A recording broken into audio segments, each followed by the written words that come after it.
You can have anything you want. Universe is super giving. You want a fucking Ferrari, you can have it. If you want it, you can have it. If you're sitting there saying, oh, but I tried my best and I still didn't get it, you're lying. You didn't try your best. That is a fucking lie. The universe gives it to everybody who genuinely tries.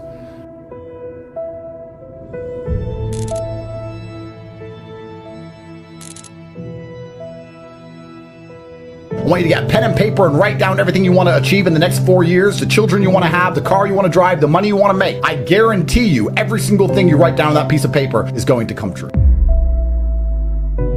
Because when you've come from the absolute bottom to the absolute top, and you've done it all off of your own back, and hard work and dedication, and never missing a day, the only shortcut to life is to never miss a day. One, because of compounding interest, and two, because sometimes you get lucky. And you'll never miss a lucky day if you try every day. If you don't try every day, you might miss your lucky day. And that's what people don't understand. If you never miss a day and you never don't try and you're always on time, was I late today? No, on time, and you try and improve every aspect of your life, and you're a professional, and you try and make sure that you analyze your decisions, you give yourself feedback, you don't make mistakes, you're not lazy. If you try and you make it to the top, you end up elitist, because you look at the people down below and you're like, well, why didn't you try? I did. Oh, I did too. No, you didn't. That's a lie. Most of these children today are so messed up from TikTok, they can't even focus on one page of a book, any book, because all they do is scroll. Have you ever seen someone on TikTok, how fast they change video? Yeah.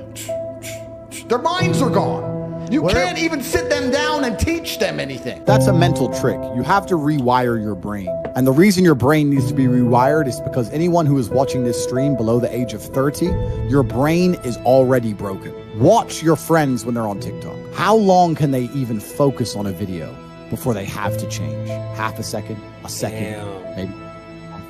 All of your minds are broken. You can't even focus on anything anymore. Right. You are constantly distracted to the point where you can't even appreciate the good things in your life. You're distracted. Your minds are broken. You need to rewire your mind and resist the slave programming. If you cannot control your own mind, then you go through life with zero control, zero influence. You can't control anything. You're just a feather in the wind, waiting for life to blow you from happy place to sad place to happy place to sad place, completely hoping on the gods to be fortunate to you, because if any genuine discomfort comes your way, you're fucked. Truthfully, a man, I believe, is being able to do the things that are hard or do things you don't want to do because you're supposed to do them. I think that's what a man's always been. A man is supposed to be strong. He needs to be strong, so he has to become strong. That's his job. A man is supposed to be brave. It's not that you can't feel fear, it's that you have to be brave. Oh, an attacker's here. I'm afraid, but I'm a man, so I will go and engage the attacker. It is my job. I say that life as a man is exceptionally difficult.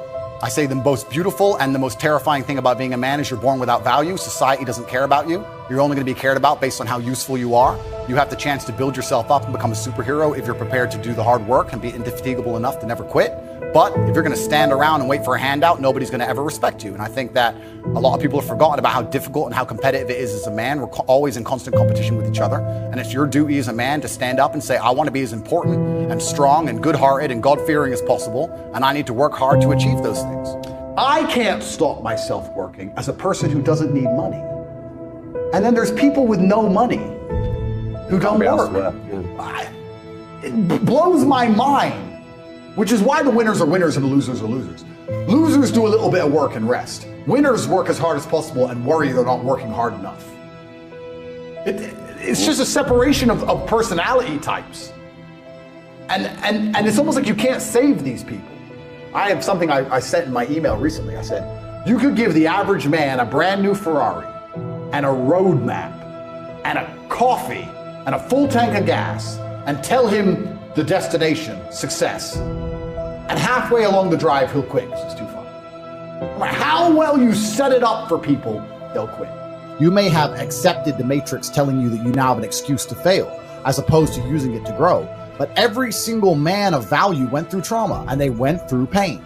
It's going to be painful to get strong, painful to get rich, painful to become important. It's going to be painful to become good with women. Your heart's going to get broken a bunch of times. You have to be prepared for the pain. If you're not ready for pain, You're never going to be anything that matters. So Justin just absolutely and utterly nailed it.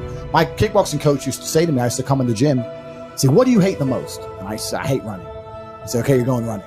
I say, why? He goes, because whatever you hate is what you need. Whatever you hate is what you need. I wanted to spar, bag work, pads, no problem. Running, I didn't want to run, but that's what you need. And that's what life's about. You're not going to be able to go through life avoiding pain and also becoming a man of quality. You're going to have to be that guy who's been through so much shit that he can wake up and go, this ain't nothing. This ain't nothing compared to back then. This ain't nothing compared to that time. You know, and if you're not going to be that guy, then you're going to always suffer the consequences of not being that guy. There's pain to become important, and there's pain in not being important. So you have to make a choice. So I think Justin absolutely utterly nailed it. I think his answer is even better than mine could be. You need to find something you're afraid of, find something that could hurt you, and go do it. And that's one of the great things about being young, right? You're basically superhuman.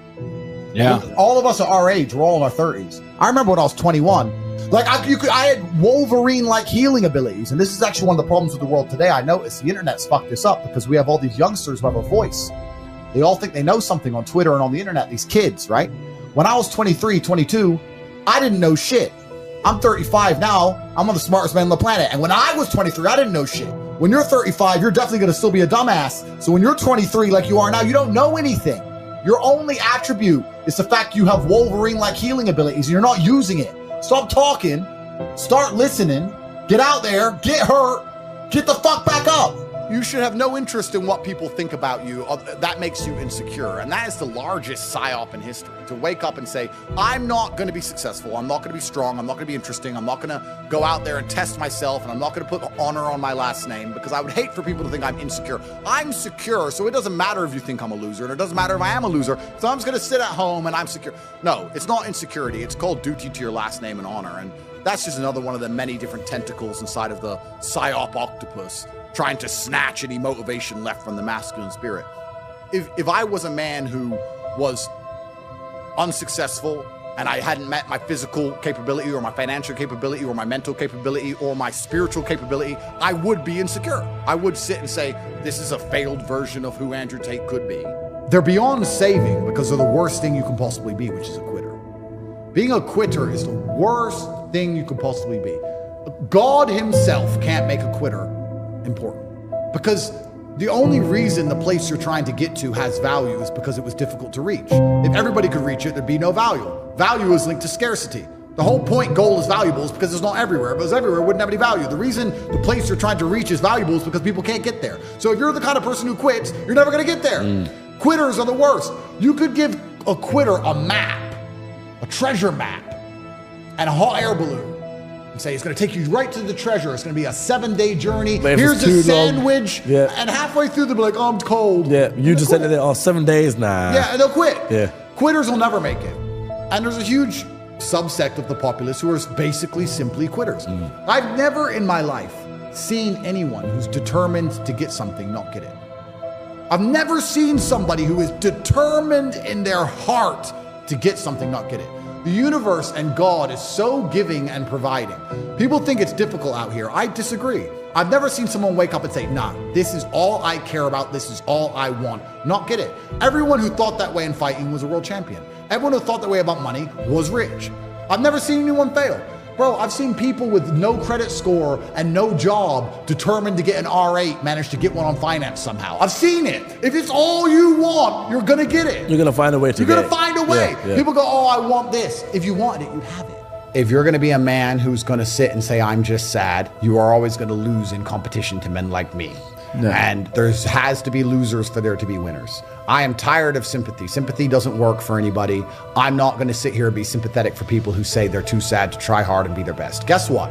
Perhaps I was sad every time I did exactly what I was supposed to do and trained anyway. Perhaps I was afraid when I fought anyway. Perhaps I was tired when I worked anyway. This is how you get ahead in life. I don't have a fucking ounce of sympathy for these people who sit here and say, well, I feel this way, so I can't. Then don't do it. Stay down there. The winners are at the top, and the winners at the top don't give a shit about how they feel. We wake up and we perform regardless of how we feel day after day. So if I'm going to ignore my own feelings, I'm certainly not going to take into consideration anybody else's. Yeah. Why am I going to ignore how I feel and make sure I'm constantly performing regardless, flawlessly, and then sit and go, oh, but he doesn't feel good, so he's allowed to fuck up. No, you are not. You're not allowed to fuck up to your ancestors or to God or to yourself. You have to perform.